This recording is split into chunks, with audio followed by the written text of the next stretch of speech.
우리가 빈뇨라는 게 이제 방광의 감각 기능에 이상이 있을 수도 있고 또는 방광에서 이제 그 내보내는 기능이 떨어져서 생길 수가 있거든요. 빈뇨 자체가 어떤 뭐 심각한 병을 일으키지는 않지만 이게 굉장히 많은 불편감을 일으키기 때문에 맞아요. 빈뇨가 생기면 병원 한번 방문하시는 게 좋습니다. 아, 그럴까요? 이게 지금 참을 수 없어서 화장실을 가는 거잖아요. 근데 빈뇨는 내가 빈뇨인가?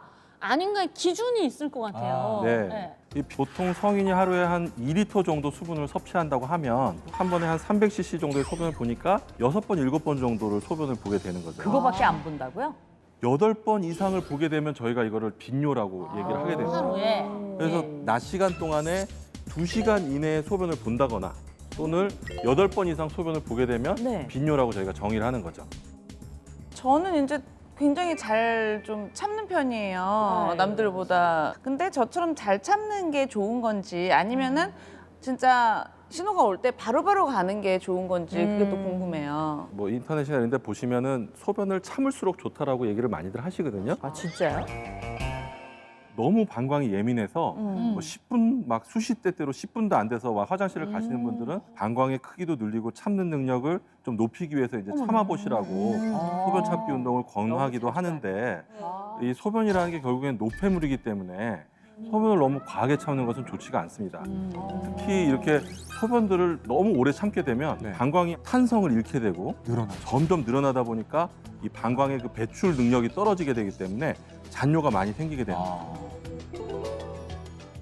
제가 아는 어떤 분은 소변이 마려워서 화장실에를 가도 그 소변을 봤는데도 왜 꼭 남아있는 것 같고 굉장히 찜찜한 그런 기분이 든다고 하시더라고요. 생각만 해도 되게 기분이 안 좋을 것 같잖아요. 근데 그것도 배뇨장애인지 궁금하거든요. 말씀하신 그게 바로 이제 잔뇨감이라고 하는 겁니다. 저희가 요 방광이 아까 500cc 정도 된다고 그랬는데 지금 이제 소변을 보고 나면은 방광을 완전히 다 비워야 되는데 이 방광 자체에 이렇게 소변이 좀 남게 됩니다. 요거를 이제 저희가 잔뇨라고 하는 거고요. 예? 그러니까 원래 남아야 정상인 거죠, 조금. 완전히 비울 수 있는 게 이제 정상인데 저희가 한 50cc까지는 네. 정상으로 보는 겁니다. 근데 이제 예. 소변을 보고 난 데도 반밖에 못 비우신다 그러면은 와우. 이 남은 만큼이 잔뇨로 남게 되니까 네. 또 소변이 금방 차게 돼서 또 그쵸. 자주 근데 왜 다 못 비우는 거예요? 이게 방광의 기능이 비워주는 기능이 떨어지기 때문에 약해져서. 잔뇨가 많이 남게 되는 것은 이런 불편감만이 중요한 게 아니라 고여 있는 방광에 감염이 생긴다든지 또는 돌멩이 같은 것이 생길 수도 있습니다. 그러면 또 한 가지 제가 궁금한 게 있는데요. 친구 중에 재채기를 할 때마다 살짝 실례를 하는 친구가 있어요. 근데 그 친구가 아직까지 병원을 간 적은 없다고 저도 들었거든요. 근데 그 친구 고민이 뭐냐면 이게 갱년기에서 시작되고 언제는 이제 끝나야 되잖아요. 그런 게. 근데 이게 계속 지금까지 한 몇 년 계속 그런다고 하더라고요. 제가 자꾸 병원 가라고 그랬더니 창피해서 창피하니까. 어떤 병원을 가야 될지 몰라서 또 못 간다고 하거든요.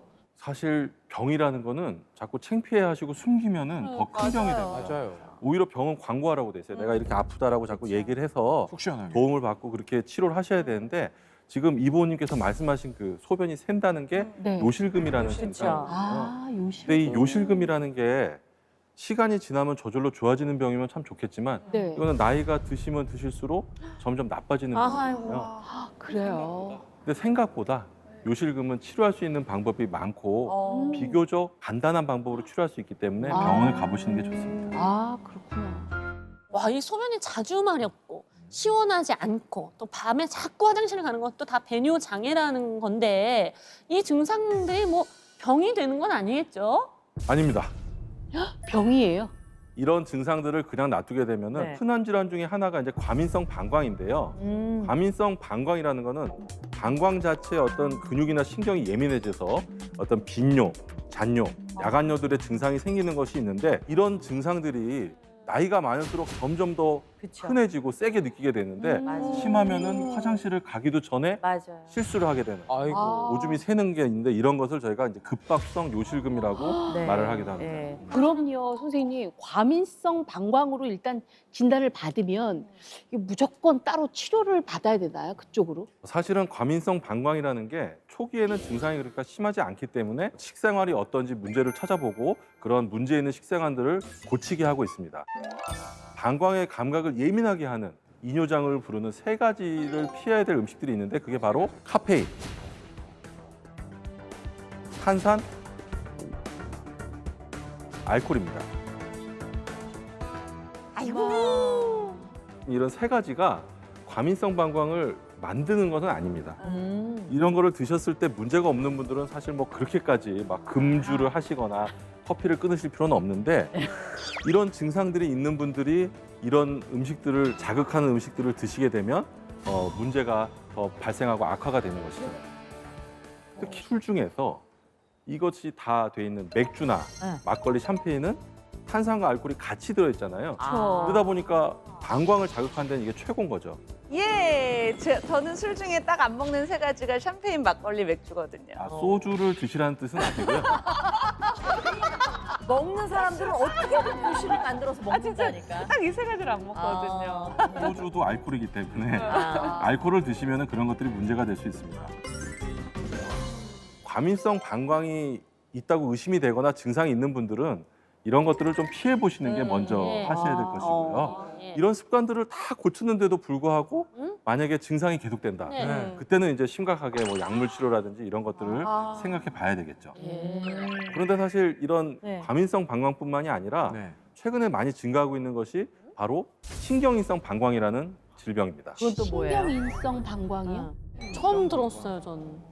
과민성 방광이라는 것이 우리가 막 신경을 많이 쓰거나 그랬을 때 급하게 가는 그런 방광병이라고 한다면 신경인성 방광이라는 거는 신경의 어떤 문제 때문에 그 원인으로 방광병이 생긴다 그래서 신경인성 방광이라고 합니다. 이 신경인성 방광 같은 경우에는 아까는 이제 너무 자주 마려운 게 문제였는데 이거는 소변이 꽉 차 있는데도 마려운 거를 전혀 못 느끼는 거예요. 어머, 안 나오는 게 못 아니고. 느껴요?